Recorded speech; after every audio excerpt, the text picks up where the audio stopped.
राकेश टिकैत सिर्फ राकेश टिकैत नहीं है, वो एक व्यक्ति विशेष नहीं है, एक बहुत बड़ा चेहरा है किसानों का। तो अगर इस प्रकार की धमकियां अगर कोई समूह देना चाहे तो ये बहुत बड़ी गलती कर रहे हैं। मैं पहले भी कह चुका हूं, आप सेंट्रल विस्टा बना रहे थे, आप अस्पताल बना दीजिए और 26 तारीख को देख लीजिएगा, आपका किसान आपके द्वारे फिर मिलेगा, इसी मंच पे मिलेगा।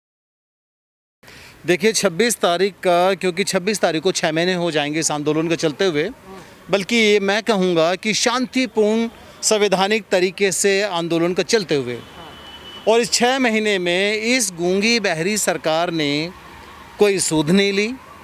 11 दौर की वार्ताएं चली, वो सारी असफल रहीं क्योंकि सरकार अड़ियल थी अपनी बातों पर, अपने मनमाने तरीके से किसानों को मजबूर कर रही थी समझौता करने के लिए। तो 6 महीने बीत गए, आखिरी वार्ता के बाद जब 11वीं वार्ता फेल हुई तो 11वीं वार्ता के बाद आज तक सरकार की तरफ से कोई आमंत्रण नहीं, कोई निमंत्रण नहीं, ना तो इनका कोई सचिव, ना कोई केंद्रीय मंत्री, बल्कि मैं तो ये कहूँ इनकी पार्टी का कोई प्रवक्ता भी किसी भी किसान आंदोलन से जुड़े हुए किसी भी नेता से आज तक नहीं मिला। हम उसी प्रतीक्षा में रहे। आदरणीय मोदी जी ने कहा था कि हम आपसे एक कॉल, जो फ़ोन कॉल की दूरी पर हैं, हम आज भी उस फ़ोन का इंतज़ार कर रहे हैं। बड़ी सहनशीलता के साथ, बड़ी संवेदनाओं के साथ, बड़े प्रेम से उसी द्वार पर, उसी मंच पर बैठे हैं, इंतज़ार कर रहे हैं कि शायद सरकार की तरफ से कुछ होगा। लेकिन ये प्रूव हो गया, ये प्रमाणित हो गया कि ये निर्दयी सरकार है। ये सरकार वो है जो बिना किसी प्रेम के, द्वेष भावना रखते हुए इस देश में अपना शासन चला रही है, किसानों का शोषण करते हुए। अच्छा, इसी बीच जो है खबर ये भी आई थी कि हालांकि कई बार जो है राकेश टिकैत जी के ऊपर जो है फोन कॉल की धमकी आती रही है। अभी बीच में भी ये खबर आई थी कि उनको जो है कुछ पोस्ट किए जा रहे हैं, मैसेज किए जा रहे हैं और जो है मारने की जो है धमकी दी जा रही है फिर से। क्या है सच्चाई? देखिए, सुनने में आया था कुछ आईटी सेल, किसी पार्टी के आईटी सेल के कुछ प्रवक्ता हैं, कुछ कार्यकर्ता हैं जो ऐसी घिनौनी हरकतें कर रहे हैं।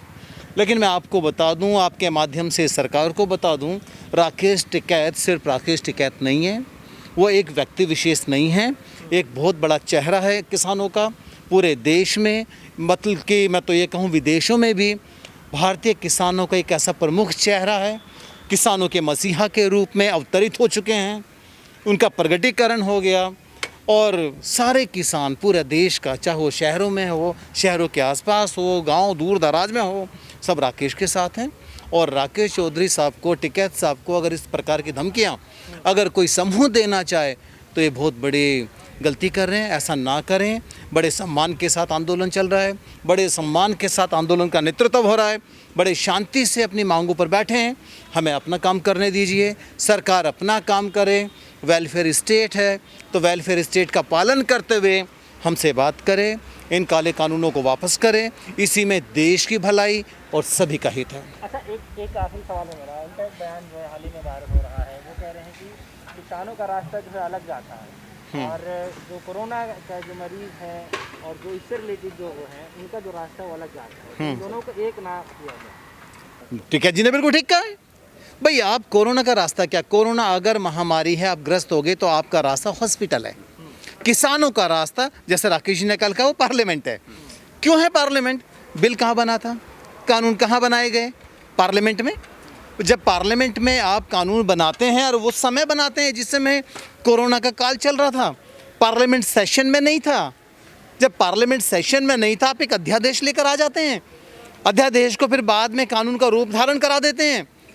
अब जब कानून बन गया तो पार्लियामेंट में बना तो उसका निष्कासन भी पार्लियामेंट में होगा। तो राकेश जी ने तो बहुत बढ़िया बात की कि किसान आंदोलन का रास्ता पार्लियामेंट की तरफ जाता है, हाँ, और कोरोना का रास्ता हॉस्पिटल की तरफ जाता है। कोरोना का समाधान कहाँ है? हॉस्पिटल में। भाई, आप हॉस्पिटल बनाइए। मैं पहले भी कह चुका हूँ, आप सेंट्रल विस्टा बना रहे थे, आप अस्पताल बना दीजिए। आप ऑक्सीजन तो सप्लाई करा नहीं पाए। जब हमारे किसानों ने, हमारे कुछ पार्टी के कार्यकर्ताओं ने जब मरीजों को ऑक्सीजन की सप्लाई दी तो आपने उनके ऊपर FIR करा दी। तो ये बिल्कुल ठीक कहा राकेश जी ने कि कोरोना का रास्ता हॉस्पिटल की तरफ जाता है। तो माननीय सरकार, आप हॉस्पिटल पर ध्यान दीजिए। किसानों का रास्ता पार्लियामेंट की तरफ जाता है, क्योंकि जो कानून पार्लियामेंट में बनते हैं रद्द भी वहीं होंगे। आंदोलन जारी रहने वाला है। आंदोलन तो देखो जारी रहेगा और आंदोलन रहना भी चाहिए। इस आंदोलन से कम देश की हानि नहीं हुई।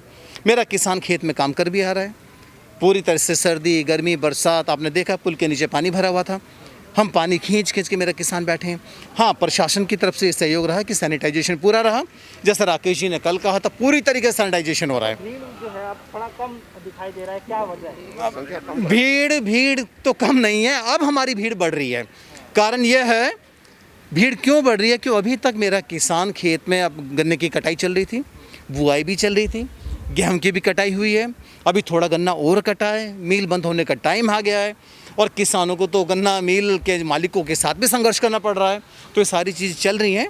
अब देखिए, उम्मीद है एक हफ्ते में आपको बहुत ज़्यादा भीड़ मिलेगी, और 26 तारीख को देख लीजिएगा, आपका किसान आपके द्वारे फिर मिलेगा, इसी मंच पे मिलेगा। आप देखना, फिर नज़ारा वही होगा, शांतिपूर्ण आंदोलन।